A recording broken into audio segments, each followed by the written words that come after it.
बिस्मिल्लाहिर्रहमानिर्रहीम। अस्सलाम वालेकुम। मेरा नाम डॉक्टर इम्तियाज़ अली सारियो है और आज मैं आपसे डिस्कस करने जा रहा हूँ कि अगर किसी पेशेंट को कहीं से भी कोई फ्लूइड आ रहा है, जैसे कि पेशेंट को ब्लीडिंग पर माउथ है, ब्लीडिंग पर रेक्टम है, लूज़ स्टूल है या फिर उसको स्प्यूटम बार बार पैदा हो रहा है, तो उसके लिए हम कैसे हिस्ट्री लें।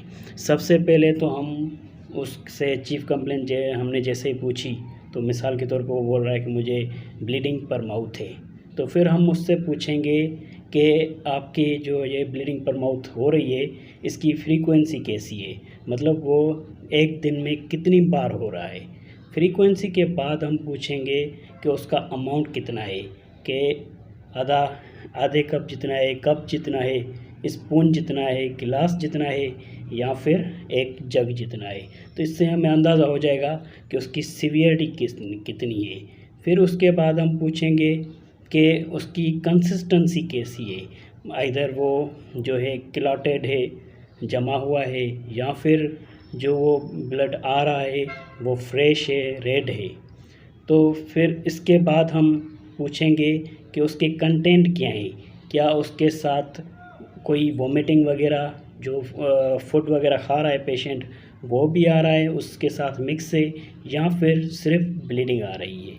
कंटेंट्स के बाद हम उसका कलर भी लाजिम से पूछेंगे। फिर उसके बाद हम पूछेंगे पेशेंट से कि इसकी इंटरमिटेंसी क्या है, ये कितने कितने दिनों के बाद होता है, क्या एक दिन हर रोज़ होता है, रोज़ाना होता है, या फिर ऐसा होता है कि कुछ दिन हुआ फिर 4-5 दिन छोड़ गया फिर हुआ। तो इससे हमें अंदाज़ा लग जाएगा कि अगेन कि इसकी सीवियरिटी कैसी है। तो इंटरमिटेंसी के बाद जो पॉइंट आ गई वो है टाइमिंग, वो किस टाइम पे वो जो है फ्लूइड आ रहा है। मिसाल के तौर पे अगर आपके किसी पेशेंट को डायरिया है और आप उससे टाइमिंग पूछ रहे हैं, और मिसाल के तौर पे उसको नॉकटर्नल डायरिया है, रात के टाइम पे उसको डायरिया हो रही है, तो हो सकता है कि उसको डायबिटीज़ मेलाइटस हो और उसको ऑटो इम्यून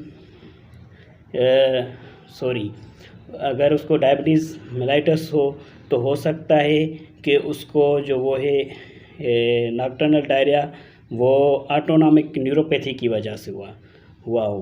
तो ये सारी चीज़ें हम पूछेंगे। इंटरमिटेंसी के बाद ये हो गया। फिर हम पूछेंगे कि इसकी जो डिज़ीज़ है हमने डिफरेंशियल्स कौन से बनाए हैं। मिसाल के तौर पे ब्लीडिंग पर माउथ है, पेप्टिक अल्सर हो गया, गर्ड हो गया और क्रॉनिक लिवर डिजीज़ हो गया।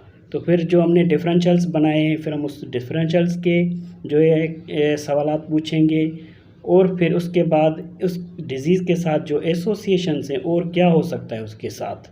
मिसाल के तौर पे अगर CLD का पेशेंट है तो हम उससे एसोसिएशन में उसको असाइटिस हो सकती है, हेपेटिक इनकेफ्लोपैथी हो सकती है। तो इन सारी चीज़ों का पता करेंगे। अगर हमने HOPC अच्छी ले ली तो होपफुली हम जो है अपने एग्ज़ाम में कामयाब हो जाएंगे। वीडियो देखने के लिए शुक्रिया।